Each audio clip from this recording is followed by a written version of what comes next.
Hey guys, James Wilson-Taylor here for Rock Sound. We are backstage at Download Festival 2023. Motionless and White on the lineup. Chris joins me now. How are you, man?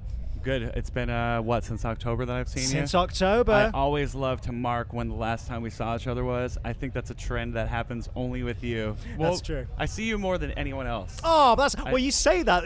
Limited in person after the last couple of years, so this is nice. Sure. We did a lot of Zoom, but here we are back Yes. face-to-face again, which is always nice. And welcome back to the UK. Let's get that out of the way as well. And welcome to Download Festival, man. Let's get the obvious kind of festival-led question out of the way. It's the biggest one ever. It's the biggest one they've ever done. 4 days for the first time, 20th anniversary event. It's got to be nice not just to be back here in the UK, but at a big celebration like this. It feels like a real moment this weekend. I think it's awesome because it's our first time since 2017. I know we were supposed to do 2020, that went down, and it was sort of a different situation in 21, 22. So here we are, and it's very exciting to be here, especially for the 20-year anniversary. Yeah. And more importantly than anything, we're playing with Metallica today. Oh, so, yeah. It's a big day. A lot of people saying that, a lot of bucket lists getting ticked off today for a lot of bands, I think. It's very, very cool. And nice to be back celebrating when we're, about a year or so on from the album now, I guess, at this point? Must 1 be year about today. Is it actually the 1 year anniversary today? Man, I wish I'd looked that up. I would have looked even better. But there we go. Yeah, 1 year anniversary today. Well, that's a perfect time to kind of reflect a little bit, because I know we've talked about kind of live reactions and all that kind of thing before, but now we are officially a year on. How are you feeling about it? How are you feeling about that record? I absolutely love the record. It feels like it hasn't been a year. I don't know. It's actually, for as fast as time goes when you're on the road, or just in general for everybody, it feels like it's been slower. Feels like we have a lot left in the album to go. Yeah.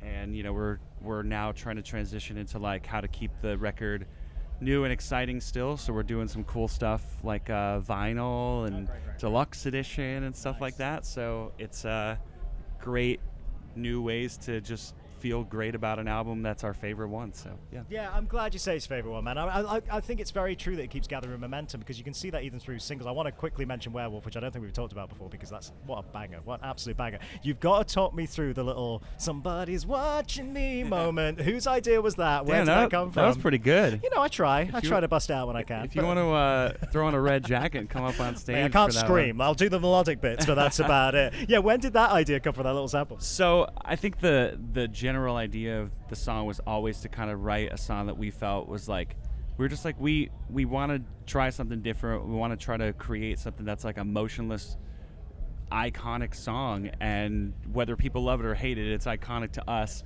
And then we were just like, what are some of like the best, most iconic tracks that we love? And of course Thriller was a huge one. Michael Jackson's entire catalog is obviously the most epic catalog. So we're just kind of migrating, not particularly intentionally, it just sort of became more and more and more. We're like this is our Thriller, whether it turns out that way or not, this is our Thriller.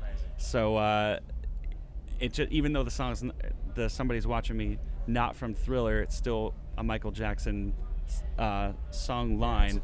And I thought with the lyrical content, it just kind of made sense to do like a cool nod in the song. That's cool. And there it is. And then the video has all the red jackets and dancers and everything. So yeah, just fun. That's that's going to be like every alt Halloween night from now on, right? Like in all the old clubs when it's Halloween, you've got to bust that out. Yeah, it's made for it, man. It's made for it.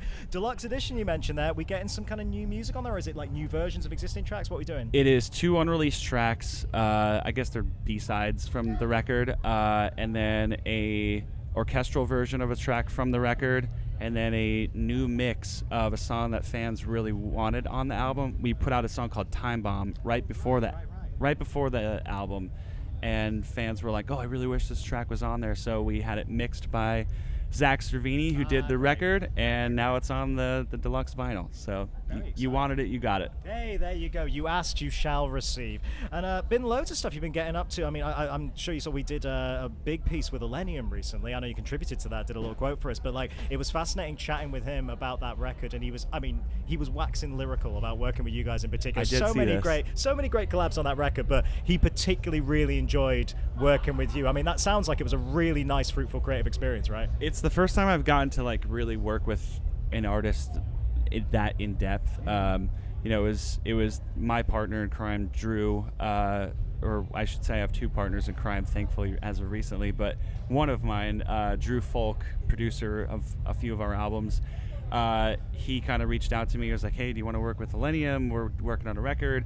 So we all kind of got in a room, the 3 of us and then another friend, Andrew Goldstein, and just, it was like one after another, part by part, line by line. It just kept coming out between the 4 people. Like it was like meant, it was so like a moment of fate that felt so cool. And then I think it was just a few hours and everyone was like, are we good? We're good? All right, Yeah, cool. nice. That's great. It was amazing. It was my first time getting to do something like that. So nice when sometimes just that easy. Just flows, just clicks together, just the right place, right time, like you say. It's not usually like that for me. go. I love to take my time and revise, but in that situation, I didn't have that because it's not my project. Well, sure. And it felt so like liberating to just go in there and be like, I'm gonna do my best, and whatever happens, and it turned out great. You got to do it live, man. You got to hop up on that tour at some point. Just bust on through. Come I on. want to ask him if like we could play it live at a show, because that'd be interesting in your set. Yeah. I'd love to do like a full band, like, or even more like heavier version of it with his production components. Be interesting to see it develop. I wouldn't mind it. I guess next up for you, loads and loads of live dates, but we got to mention this this Apocalypse Fest thing that you guys putting together. I mean, a hometown show is always going to be a good time, but you guys are going above and beyond there, right? That feels like a real labor of love for you. You're the first person to ask about this. I really appreciate there we that. go. I really appreciate that, sir. Oh, it's nice to hear, isn't it? Yeah, we kind of had the idea of doing it with just the tour that we were going to be on, and just doing our best with it, maybe bringing in a few, bands here and there that could make it. But it just so happened that the Parkway tour was routed in a way where we were like, so what are you guys doing? Yeah. And it worked out to where it's just 2 massive tours colliding, and we've always wanted to do our own hosted event because we feel like we just are ready for that kind of undertaking. And what a better place to do it. It's like right at home. It's at a venue that it has the infrastructure to do all kinds of cool stuff with vendors and other cool things that aren't just the show. So we're working on all the extras now. Really want to make it a fun, cool, unique experience for fans that feels like a festival, a show, but like an event where it's not just that. That's great. No, excited to see it. It's a good direction for you guys to take live. Got to do the new music question, haven't I? So how much are we playing with? We got this Deluxe that we're coming out with. Are you already thinking about that next record? Are you already thinking about what's going to come next? Yeah, we're probably, we're going to be on tour non-stop when we started this tour till the end of till like November or something. So right after that tour's over, we're going to take a little break, and then it's go time. Cool. We specifically tried not to overfill our schedule for next year. We tried to do some stuff over here that didn't work out. So it's kind of like more and more the time is just saying like, hey, it's time for a new record. Like this didn't work out over here. We can't make it to this place. Like maybe we should just do a record. So it's going to be full blown work on it. Exciting. Let's go 2024. Keep that momentum rolling. Why not? That's very exciting. I'm going to let you go. Before I do, a question we're asking absolutely everybody this weekend, because as we mentioned, massive download, the biggest ever, absolutely stacked lineup. If you could do a collab with anyone else who's playing here this weekend, who's top of that list? Who's the dream to get to work with?